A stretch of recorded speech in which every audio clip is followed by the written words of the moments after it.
Assalamualaikum warahmatullahi wabarakatuh.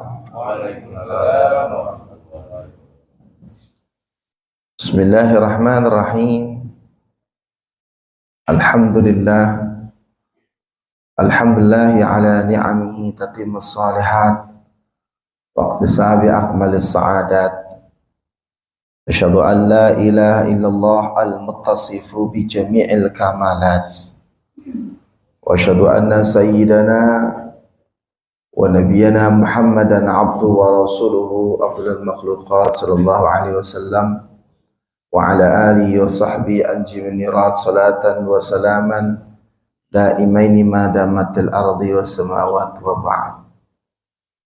Alhamdulillah, untayan puji serta syukur sama-sama kita panjatkan kehadrat Allah Subhanahu wa taala seiring segala limpahan nikmat yang Allah telah berikan kepada kita, sehingga pada kesempatan yang berbahagia ini, di hari Ahad ini, kita masih sama-sama melaksanakan satu aktivitas kita, memulai hari ini dengan melaksanakan sholat subuh berjamaah. Mudah-mudahan segala amaliyah ibadah kita, baik yang fardu maupun yang sunnah, senantiasa diterima oleh Allah Subhanahu wa ta'ala. Salawat beriring salam selalu tercurah kepada Nabi Muhammad sallallahu alaihi wasallam. Semoga kita termasuk umat Rasul, umat yang selalu istiqamah menjalankan sunnah Rasulullah sallallahu alaihi wasallam. Hadirin rahimakumullah, seperti biasa sebelum kita mulai ta'lim, marilah kita membacakan suratul Fatihah terlebih dahulu. Kita bermunajat kepada Allah, mudah-mudahan Allah senantiasa selalu memberikan keberkahan dalam kehidupan kita. Allah berikan keberkahan dalam umur kita. Allah berikan keberkahan dalam rizki kita. Dan Allah jadikan keturunan kita keturunan yang saleh dan salehah, yang senantiasa bertakwa kepada Allah Subhanahu wa ta'ala. Dan mudah-mudahan Allah berikan ilmu yang bermanfaat untuk kita semuanya, tak lain untuk penunjang ibadah kita kepada Allah Subhanahu wa ta'ala.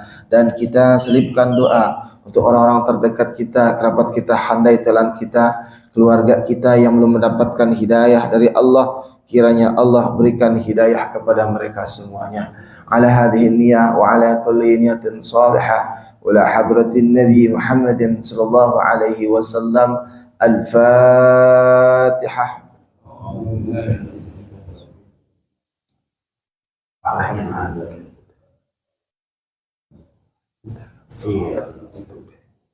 Shiratal ladzina an'amta 'alaihim ghairil maghdubi 'alaihim waladdallin.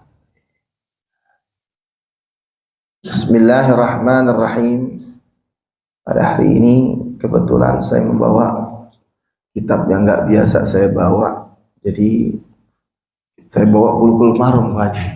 Jadi udah bisa baca aja Bulughul Maram deh, gitu. Karena memang kitabnya kebawahnya ini gitu. Ya udah, mungkin qadarullah saya suruh ngajar ngaji kitab ini aja gitu.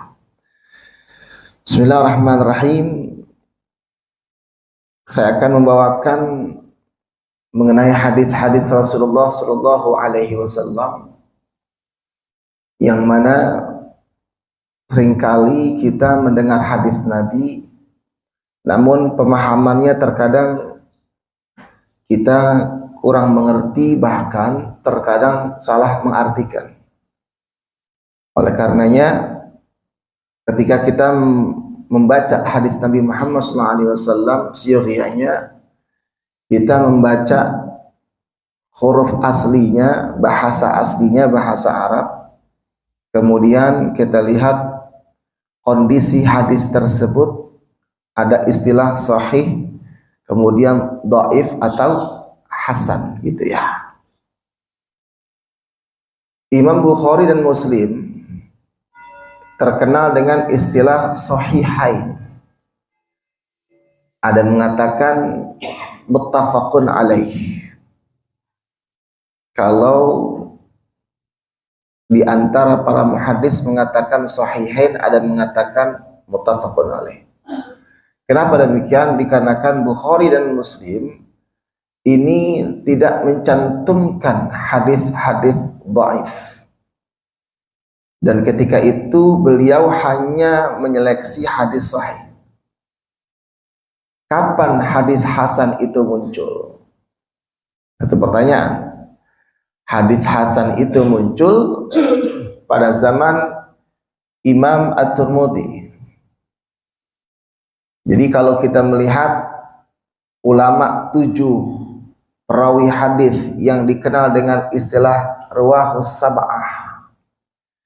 Jadi kalau kita baca nih hadis yang lepas daripada kitab hadis yang aslinya, kitab hadis yang asalnya, bukan aslinya lagi, asalnya, maka terkadang kita melihat ruwahul arba'ah, ruwahul khamsah, ruwahul salasah, ruwahul sab'ah. Ya. Yang disebut salasah, arba'ah, khamsah, kemudian ada riwayat Imam 7, itu apa? Ini harus kita mengerti, jangan sampai kita hanya mengetahui tentang al-adad bilangan saja. Kalau sahihain itu berarti Bukhari Muslim. Rawahus salasah siapa? Ya, Ibnu Hajar Al-Asqalani mengatakan bahwa yang disebut salasah itu yaitu Imam Bukhari, Muslim, dan Imam Ahmad bin Hanbal. Jadi ada istilah Imam 3. Kemudian ada ruwahul arba'ah, riwayat 4. Siapa itu 4? Kecuali Imam Bukhari, Muslim, Ahmad. Siapa aja? Daud, Tirmidzi, Nasa'i, Imam Ibnu Majah. Dan kalau kita lihat kitab-kitab selain Imam Bukhari, itu biasanya disebut dengan kalimat sunan. Ya, Sunan Abu Daud, Sunan At-Tirmidzi. Kenapa disebut sunan? Karena di situ tercantum juga hadis-hadis yang dhaif. Satu pertanyaan kita adalah, kenapa dicantumkan hadis dhaif? Apa fadilah dicantumkan ini sebagai hadis dhaif? Biar kita tahu bahwa ternyata hadis ini ada kelemahan-kelemahan dan tidak bisa dipakai sebagai hujjah. Dan imam-imam hadis yang meriwayatkan dhaif ini bertanggung jawab tentang kedhaifannya, artinya mencerdaskan orang-orang yang tidak mengerti atas kedhaifan hadis. Kalau nggak salah di kitab ini juga dijelaskan ya. Ya, dijelaskan bagaimana hadis dhaif itu dikatakan oleh perawi. Tirmidzi mengatakan misalkan hadis terakhirnya dha'afahu at-Tirmidzi. Imam Tirmidzi mendhaifkannya. Jadi ini ada keterangan. Jadi tidak serta-merta hadis riwayat Imam Tirmidzi. Keterangan apa yang diberikan Imam At-Tirmidzi. Kemudian ada juga ruwahul khamsah. Riwayat 5, siapa itu? Riwayat 5 diantaranya adalah selain Imam Bukhari dan Muslim, Daud, Tirmidzi, Nasa'i, Ibnu Majah, kemudian Imam Ahmad bin Hanbal. Ya, berikutnya juga Nasa'i. Jadi ini riwayat Imam 5 selain Imam Bukhari Muslim. Ruwahus sab'ah, siapa? Berarti seluruh imam hadis dari Imam Bukhari, Muslim, Daud, Tirmidzi, Nasa'i, Ibnu Majah, dan Imam Ahmad bin Hanbal, ada 7. Nah, dari sinilah letaknya kita ketahui bahwa ini hadis hasan, kemudian hadis sahih, hadis dhaif. Kembali kepada hadis hasan yang ada muncul pada zaman Imam At-Tirmidzi.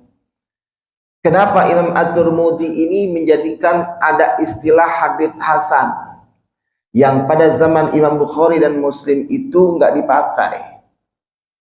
Karena setelah diteliti sanadul hadis, rentetan hadis, ya, jadi hadis itu ada yang pakainya istilahnya haddatsana, haddatsana, haddatsana.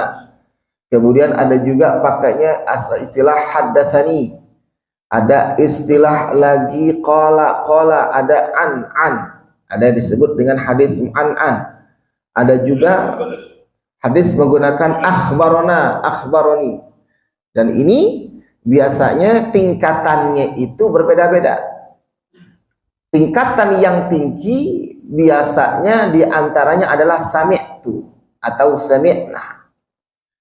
Karena kalau sami'tu sami'na jelas itu udah ngedenger.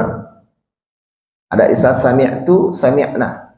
Berarti sami'tu orang sendiri, sami'na rame-rame. Yang kuat itu sami'na. Kenapa? Karena didengarkan oleh banyak sahabat. Kemudian di bawahnya lagi adalah haddatsana haddatsana. Dalam kitab induknya, dalam kitab Bukhari Muslim biasanya ada istilah haddatsana atau haddatsani. Ya. Nah, kemudian ada juga istilah an, namanya mu'an.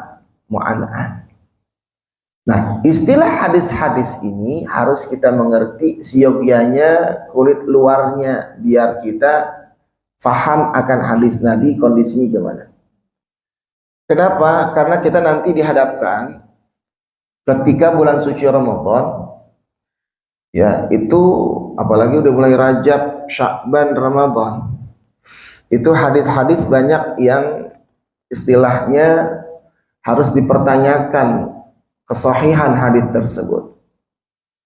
Walaupun memang ada mengatakan hadis dhaif bisa dipakai dengan istilah fadhailul a'mal, tetapi tentunya jangan serta-merta dipakai sebagai hujjah.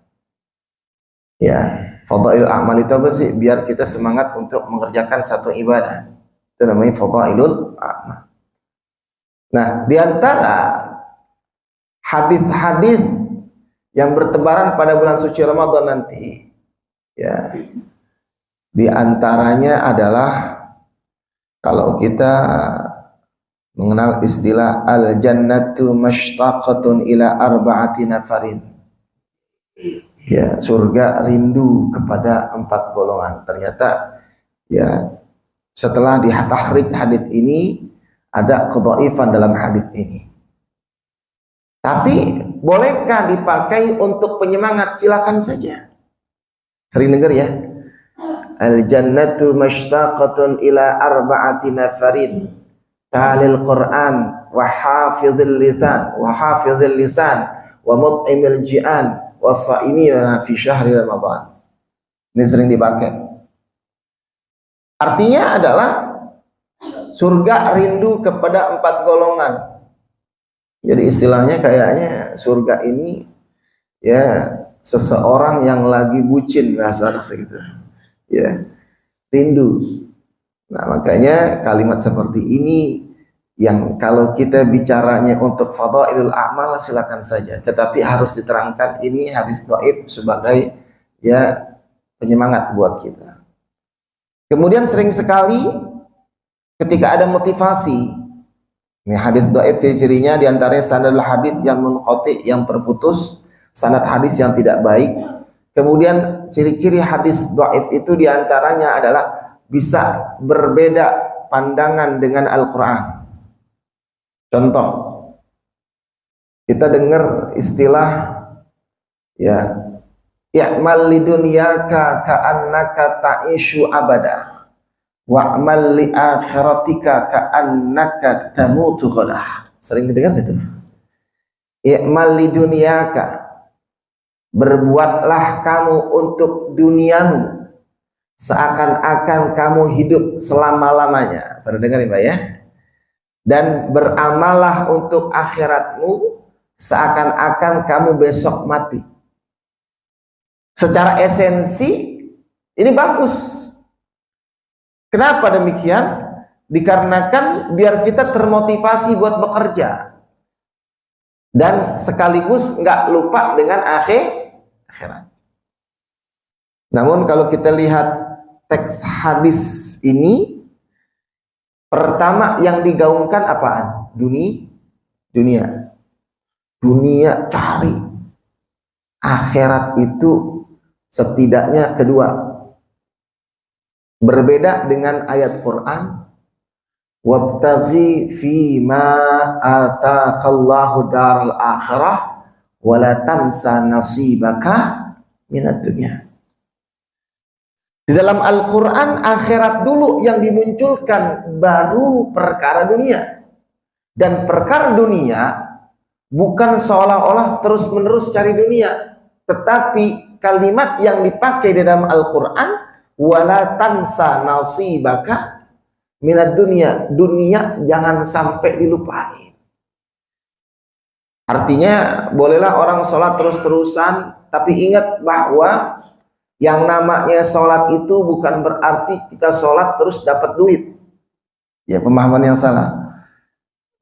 Kenapa Anda sholat? Biar saya dapat duit, itu salah. Kalau mau dimudahkan rezeki, benar. Tapi kalau seandainya sholat biar dapat duit, itu pemahaman yang salah. Kenapa engkau taklim? Biar dapat minyak sama beras. Nah, itu pemahaman yang salah tuh. Iya gitu ya. Kenapa engkau taklim? Karena mencari ridho Allah Subhanahu wa taala. Mudah-mudahan saya mengerti akan ilmu agama. Itu bagus. Jadi yang dikedepankan adalah akhiratnya di dalam Al-Quran, bukan masalah dunia. Nah, ini diantara ciri-ciri hadis dhaif. Ternyata matannya walaupun secara strukturalnya itu pas, tetapi bisa berlainan dengan yang namanya Al-Quran. Itu namanya hadis dhaif, diantaranya seperti itu. Kemudian masih banyak lagi hadits dhaif yang harus kita ketahui bersama, ya, terutama seputar yang namanya bulan suci Ramadan. Ya, insya Allah nanti ketika memang Al-Fakir ya diundang untuk tausiah, entah itu di salat tarawih, nanti akan dibahas sedikit mengenai hadis dhaif yang beredar di bulan suci Ramadan. Kembali kepada kitab ini. Ternyata setelah dibuka, enaknya babnya bab wudu yang sering kita pakai, yang disebut dengan istilah miftahus shalah. Hadirin rahimakumullah. An Abi Hurairah radhiyallahu anhu an Rasulillah sallallahu alaihi wasallam annahu qala laula an ashqa ala ummati la amartuhum bisiwaki ma'a kulli wudu'in. Akhrajahu Malik wa Ahmad wa Nasa'i wa sahahu Ibnu Khuzaimah wa dzakara Al-Bukhari ta'liqan. Dari Abu Hurairah radhiyallahu anhu an Rasulillah sallallahu alaihi wasallam annahu qala laula an asyqa ala ummati, seandainya tidak memberatkan umatku, niscaya aku perintahkan mereka untuk bersiwak ma'a kulli wudu'in, ketika setiap mereka melaksanakan wudu. Hadis riwayat Imam Malik, Imam Ahmad, Nasa'i. Nah, istilahnya kalau Malik, Ahmad, Nasa'i nggak ada istilah ruwahul salasah, karena salasah itu terkenalnya Imam Bukhari, Muslim, dan Imam Ahmad. Disahihkan oleh Imam Ibnu Khuzaimah. Wa dzakaru Al-Bukhari. Al-Bukhari, Imam Bukhari menyebutkan bahwa hadis ini ta'liqan. Hadis ini mu'allaq. Ada istilah hadis mu'allaq. Apa itu hadis mu'allaq? Al-mu'allaqu ma saqata min awwali isnadihi aw fa aktsar. Ya. Rawin fa'akthar wal hadith fi umdatil ahkam alladhi iltazama akhliyah syekhan muttasilan lakin bilafzin inna kulli salatin qala Ibnu Mundihi isnaduhu mujami'un ala sihatihi. Al-mu'allaq, hadith mu'allaq yaitu hadith yang sanadnya, rawinya itu ada yang gugur satu atau lebih daripada satu. Gugurnya kenapa itu rawi? Bisa gugurnya dikarenakan istilahnya tahun yang tidak sesuai. Contoh begini, ya, dalam meneliti hadis itu ada istilah, dalam pelajaran ulumul hadis ada istilah takhrijul hadis, mengeluarkan hadis. Nah, ketika kita mengetahui hadis itu sahih atau dhaif, tentunya pertama kali melihat rentetan sanad. Ya, rentetan sanad seperti halnya yang pernah saya sampaikan bagaimana rentetan sanad yang contohnya dalam kitab Imam Muslim ya. Imam Muslim menggunakan haddatsana kalimatnya. Haddatsana Yahya bin Khalaf al-Bahili, haddatsana Abdul A'la an Sa'id al-Jurairi an Abil Ala, anna Uthman bin Abil As. Imam Muslim dari siapa? Haddatsana Yahya bin Khalaf al-Bahili. Hadis Imam Muslim dari Yahya bin Khalaf al-Bahili. Haddatsana Abdul A'la dari Abdul A'la an Sa'id al-Jurairi dari Sa'id al-Jurairi an Abil Ala dari Abil Ala. Kemudian Abil Ala anna Uthman bin Abil As mengatakan sesungguhnya Uthman bin Abil As. Jadi Abil Ala ini dengan Uthman bin Abil As ketemu. Rentetan-rentetan ini pernah ketemu dari segi tahun maupun dari segi pertemuan. Ya, ada istilahnya kitab menerangkan tentang kehidupan para rawi. Ya, jadi kalau misalkan perawi ini hidup di tahun misalkan sekitar 150 Hijriah misalkan. 50 Hijriah. Ya, ini masanya udah tabi'in biasanya. Udah tabi'in, ada juga sahabat, tapi sahabat yang kibar yang udah tua. Kemudian masuk lagi di masa sekitar tahun 80 Hijriah, masuk ada istilah tabi'in.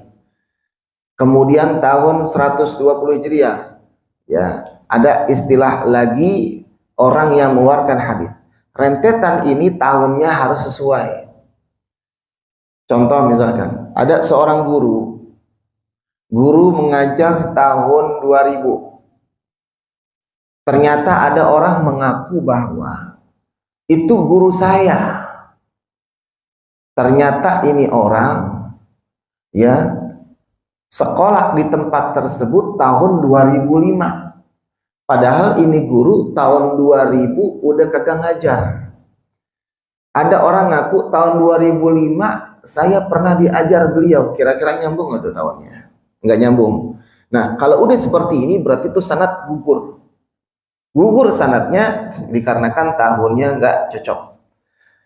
Nah, kembali kepada hadis ini. Imam Bukhari mengatakan ta'liqan, ini hadis mu'allaq. Sanadnya ada yang gugur.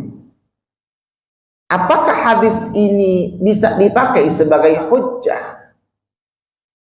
Nah, Imam Bukhari mengatakan bahwa ada hadis yang muttasil.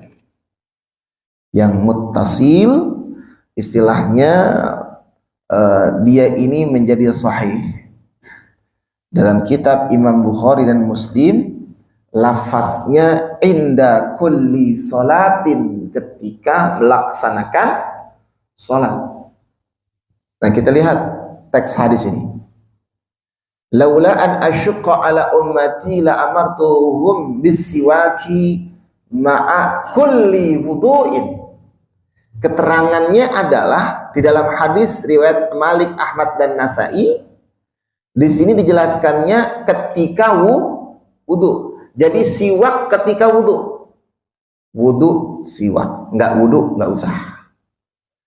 Nah, dalam kitab Imam Bukhari Muslim yang sanadnya itu sahih, kalimatnya inda kulli sholatin, bukan ketika wudu tetapi ketika sholat. Makanya kalau sholat itu, kalau misalkan kita bersiwak silakan, tapi ingat siwak ini jangan serta-merta kita pakai tidak dijaga kesuciannya. Ya, siwak kan ibaratnya dipotong sedikit kemudian megar. Dan ini jangan sampai berlarut-larut, jangan sampai lama-lama. Ya, maksimal 3 hari dipotong lagi. Jangan sampai berbulan-bulan tuh siwak nggak dibersihin, ya kayak begitu ya. Udah begini, udah begitu, mentang-mentang pakai siwak nggak begini lagi. Rasul selalu menjaga etika, pakai siwak nggak begini-begini kemudian ditaruh. Begini. Ya, seperti halnya orang ngorek gigi. Jadi begini. Enggak serta-merta, ya Allah, di sampingnya kan ngelihat, ya Allah, itu amat gitu ya.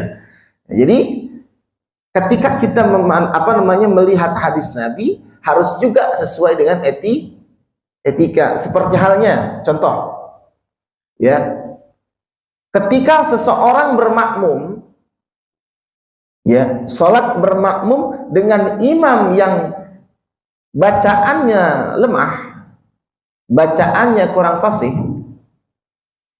maka dia tidak diperbolehkan untuk bermakmum.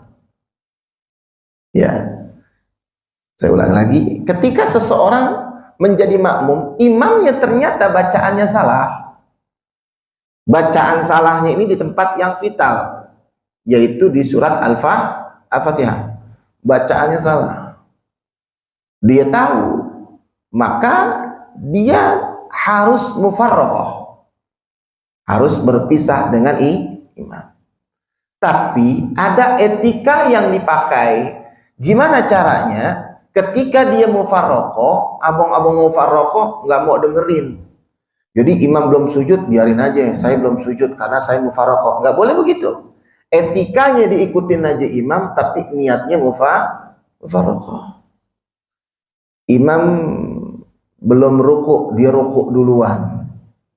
Kemudian imam belum sujud, dia sujud duluan. Secara hakikat, karena sholatnya sendirian mufarraqah, boleh, silakan aja, nggak apa-apa. Tapi ingat ada namanya etika. Contoh lagi misalkan, setelah sholat subuh itu kan nggak boleh sholat sunnah, betul ya? Kalau ada orang sholat sunnah setelah sholat subuh, kita ngelihatnya sebagai kesalahan apa bukan? Salah kan?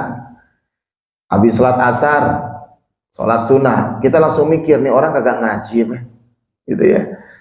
Saya pernah di satu musola, habis sholat subuh, ada orang sholat lagi, langsung colek-colekan, sholat apa tuh, gitu kan?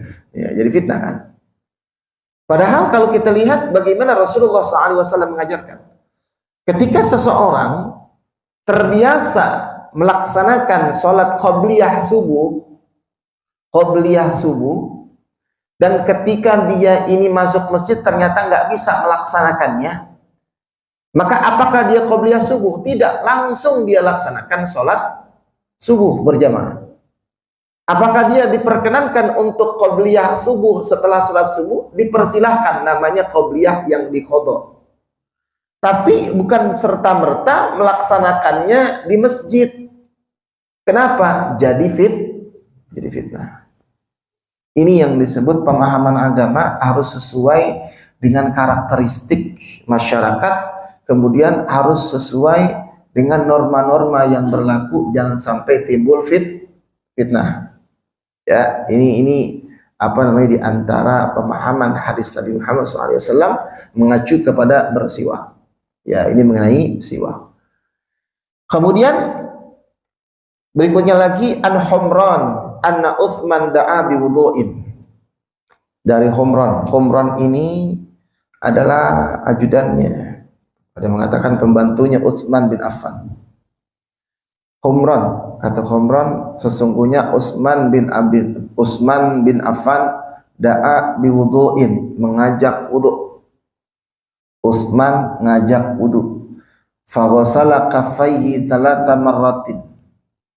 Ketika itu membasuh ya telapak tangannya 3 kali. Tsumma tamadmada, kemudian berkumur-kumur. Ya, kemudian wastansyaqa wastansar, menghirup hidung dan mengeluarkan air daripada hidung.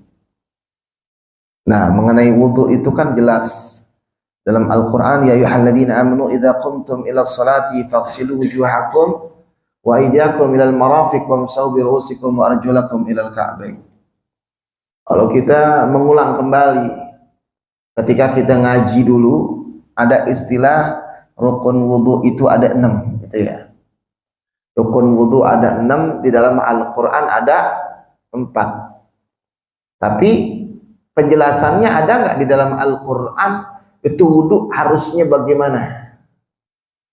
Nggak ada ya. Makanya ada istilah tafsir bil ma'thur, tafsir dengan hadis Nabi Muhammad SAW. Jadi tafsir itu ada tafsir bil ma'thur, ada tafsir bil ra'yi. Tafsir bil ra'yi tafsir sesuai pengolahan daripada fikiran ulama-ulama bil ra'yi. Adapun tafsir bil ma'thur itu sesuai dengan hadis Nabi Muhammad SAW, biasa dijabarkan. Ayat Al-Quran tentang wudu dijabarkan tentang hadis Nabi Muhammad SAW. Nah, Utsman bin Abil As mengajak Humran, kemudian membasuh telapak tangannya. Nah, kalau kita perhatikan dalam Al-Quran yang tadi dibacakan, ya, bentuk fiilnya itu ada istilah ghasala, ada masahah, gitu ya. Faghsilu wujuhakum wa aydiyakum ilal marafiq.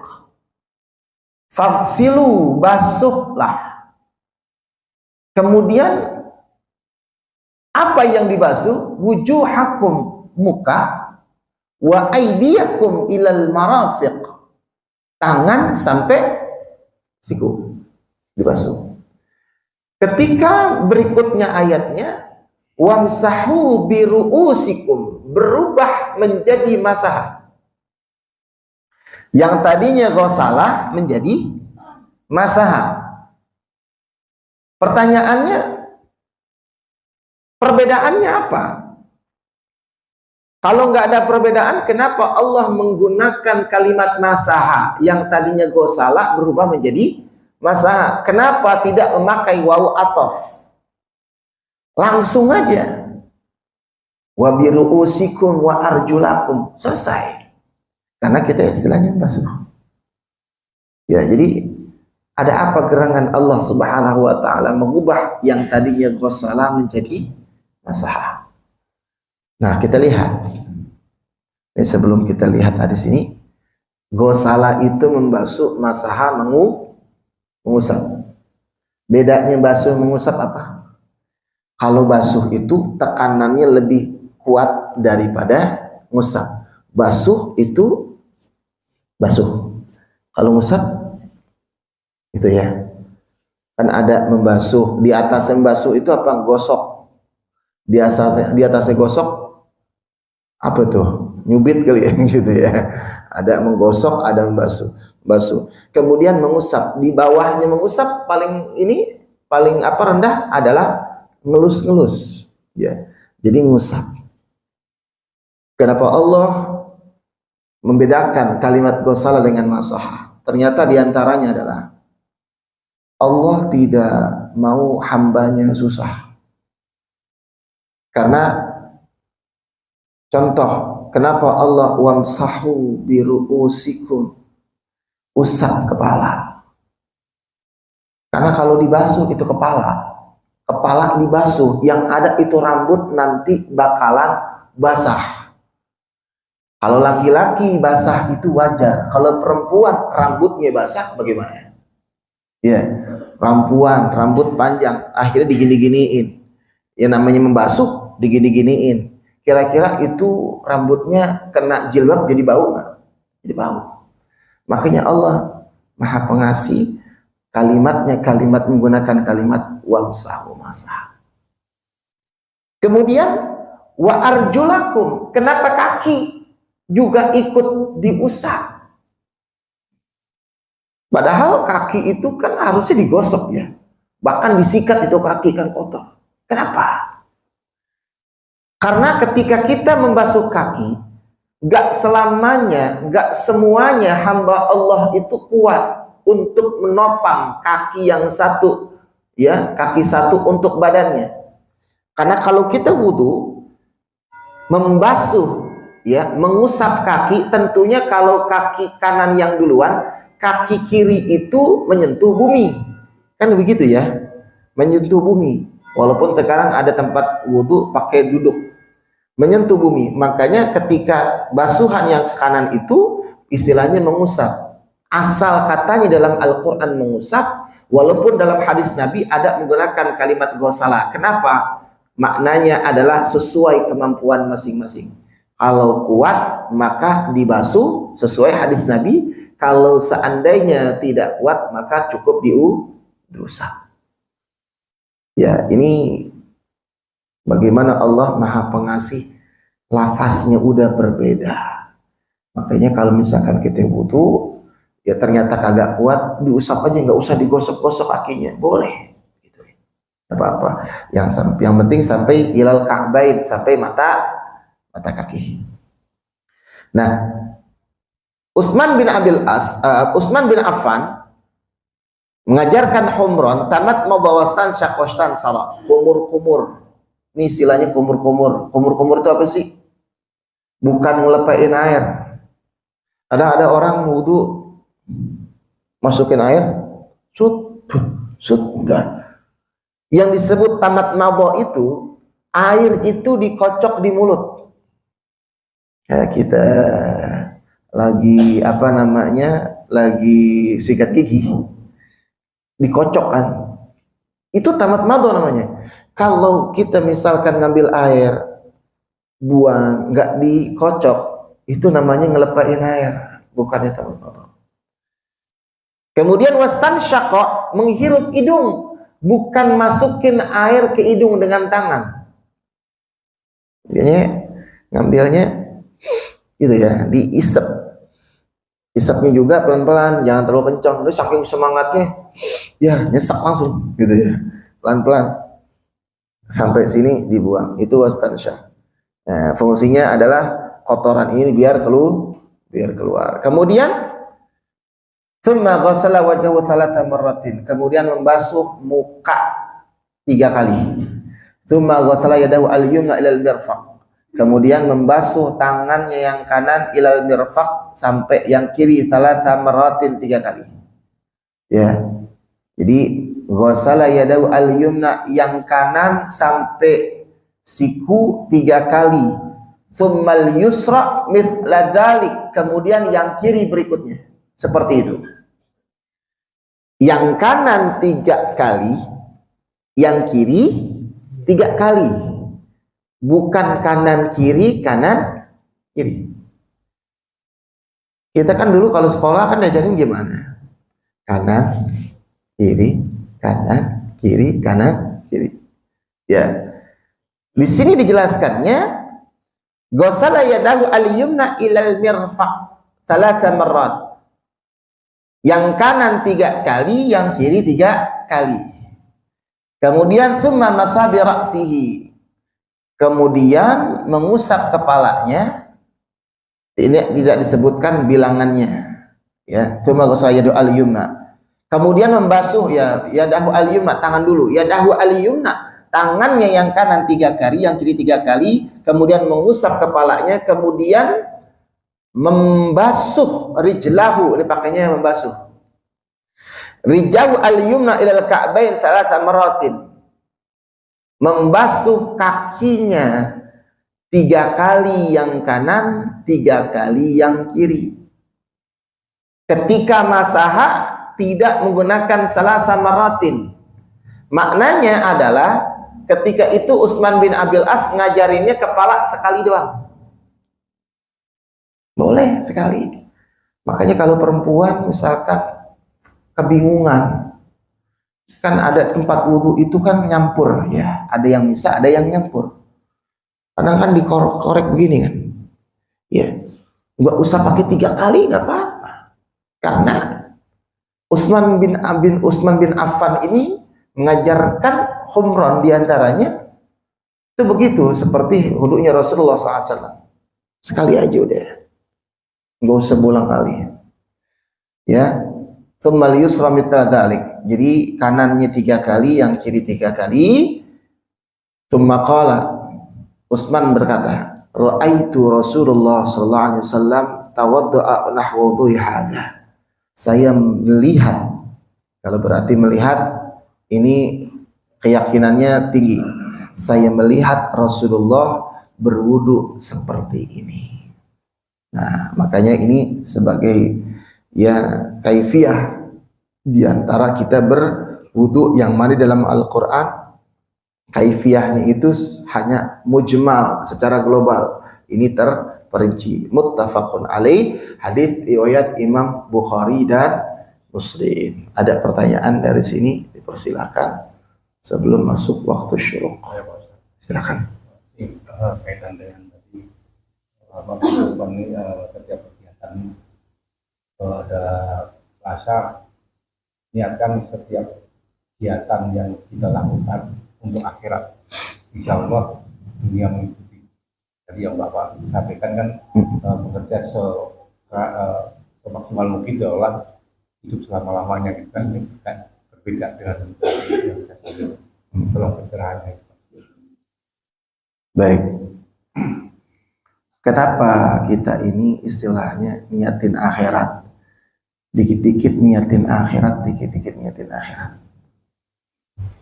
Karena kita pernah dengar satu ayat, wa ma khalaqtul jinna wal insa illa liya'budun. Tidak aku ciptakan jin dan manusia melainkan untuk beribadah.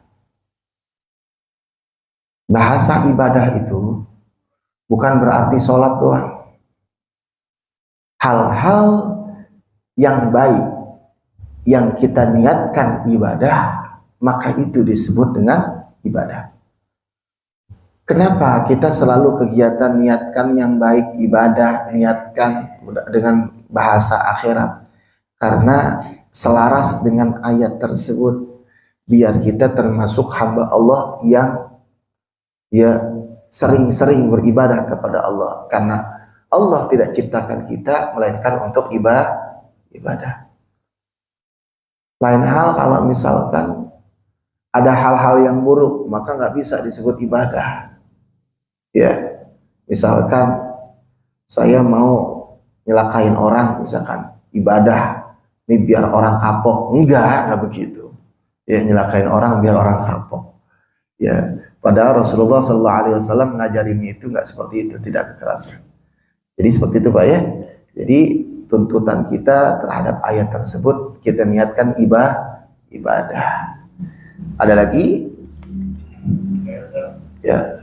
Kalau orang itu tapi kalau pakai olahraga cuman nggak pakai tangan, pakai kakinya sendiri gimana? Nah, kalau kita melihat mengacu kepada Imam Syafi'i, itu masih diperbolehkan karena masih ada istilah basah. Tapi yang tepatnya kalau kita mengacu kepada Al-Quran, ya, Imam Syafi'i melihatnya itu yang disebut mengusap itu biar air ngerata.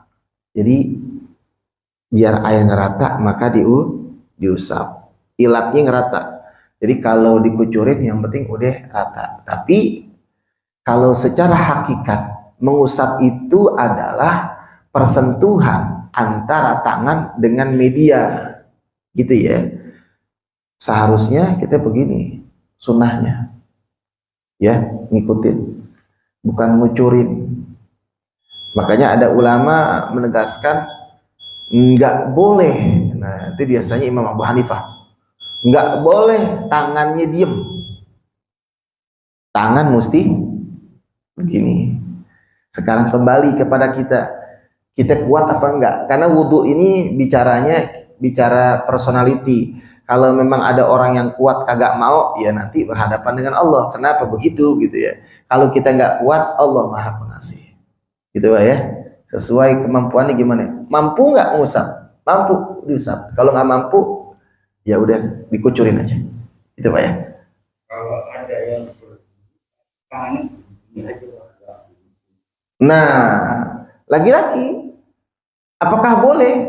Imam Syafi'i mengatakan boleh, tetapi sunnahnya tidak dapat, karena yang namanya muka itu bukan hanya meratakan tapi digosok. Jangan begitu, begini doang aja nggak pas sebenarnya. Ya, diusap. Kenapa sih harus diucap? Muka ini adalah pertama kali kita kena kotoran. Maka ketika kita menghadap Allah, ini kotoran harus bersih. Kalau begini doang kira-kira ya bersihnya kan nggak terlalu ya, cuma sekedar membasahi doang. Boleh nggak kalau begitu doang? Imam Syafi'i melihat ilatnya yang penting rata air. Gitu ya. Ya, tapi kembali lagi Bisa nggak? Kalau kita bisa, maka jangan ngeratain doang. Ya, gitu. Ada lagi? Nggak ada? Air yang menetes itu yang kadang-kadang Yang menetes gimana? air yang dipakai tangan ke kartu ini sama dari itu menghindarinya gimana itu Pak? Oh gitu, biar nggak mustakmal. Iya. Jadi yang disebut mustakmal itu air yang jatuh. Jatuh itu mustakmal. Makanya ketika kita ngambil air ya, tentunya jangan sampai ini kita ketika ngambil ternyata kejatuhan, agak ngejauh. Jadi jangan dekat begini, mustakmal truk, air yang masuk jatuh ke sini nyampur dengan mustakmal, ini tidak diperbolehkan. Jadi air itu kalau bisa jaga jarak. Jaga jaraknya gimana? Tak, misalkan ngambil air,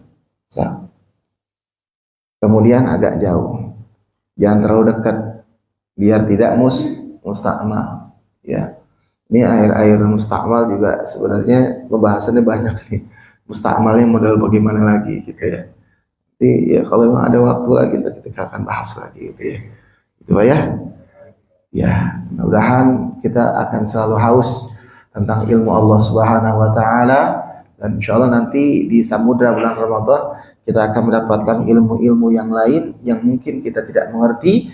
Mudah-mudahan Allah berikan semangat kepada kita agar kita istiqomah untuk menuntut ilmu, dan mudah-mudahan ilmu yang kita dapatkan bisa bermanfaat untuk ibadah kita kepada Allah Subhanahu wa taala. Al-Fatihah. Bismillahirrahmanirrahim. Alhamdulillahi rabbil alamin. Ar-Rahmanir Rahim. Maliki yaumiddin. Iyyaka na'budu wa iyyaka nasta'in. Ihdinas siratal mustaqim. Siratal ladzina an'amta 'alaihim ghairil maghdubi 'alaihim waladdallin. Amin. Bismillahirrahmanirrahim. Alhamdulillah rabbil alamin. Hamdan lisyakirin, hamdan na'imin, hamdan yafi ni'amahu wa yukafi mazidah. Ya Rabbana wa ilahana lakal hamdu wa lakal syukru kama yanbaghi li jalali wajhikal karim wal 'azim sultanik. Wa salli ala sayyidina Muhammad wa ala alihi sayyidina Muhammad. Allahumma aghnina bil 'ilmi wa zayyina bil hilmi wa akrimna bit taqwa wa jammilna bil 'afiyah. Allahumma rzuqna fahman nabiyyin wa hifdzal mursalin wa ilhamal malaikatil muqarrabin. Rabbana anfa'na bima 'allamtana. Rabbi 'allimna alladhi yanfa'una. Rabbi faqihna wa faqih ahlana wa qarabatin lana fi dinina muthuntha wa dhakar. Rabbana atina fid dunya hasanah wa fil akhirati hasanah wa qina adzaban nar. Walhamdulillahi rabbil alamin. Al'afu minkum. Assalamu alaikum warahmatullahi wabarakatuh. Waalaikumsalam warahmatullahi wabarakatuh.